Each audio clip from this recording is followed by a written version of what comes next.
Here we are today, where I talk out against drugs and psychiatric abuses of electric shocking people, okay, against their will, of drugging children with them not knowing the effects of these drugs. Do you know what Adderall is? Do you know Ritalin? Do you know now that Ritalin is a street drug?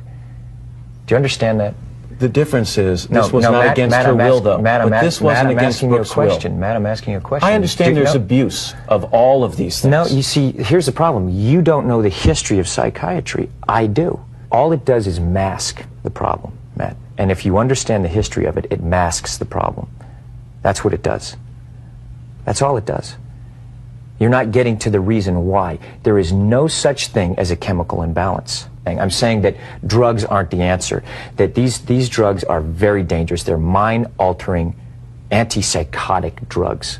And there are ways of doing it without that, so that we don't end up in a brave new world. Yes, there are abuses. And yes, maybe they've gone too far in certain areas. Maybe there are too many kids on Ritalin. Maybe electric shock... Too many kids on Ritalin, Matt. I'm just saying, but aren't there examples where it works? Matt, you don't even... You're glib. You don't even know what Ritalin is.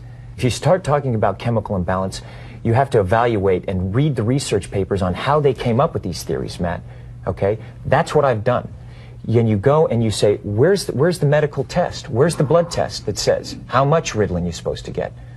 It's very impressive to listen to you, because clearly you've done the homework and you know the subject. And you should. And you should do that also, because just knowing people who are on Ritalin isn't enough. You should be a little bit more responsible in knowing I'm not prescribing Ritalin, Tom, and I'm not asking anyone else to do it. Well, you are. You're saying no. I know some people who seem to have been helped by it. But you're saying, but it's like, this is a very important issue.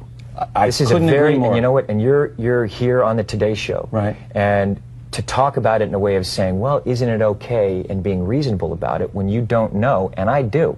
I think that you should be a little bit more responsible in knowing what it is, because you communicate to people.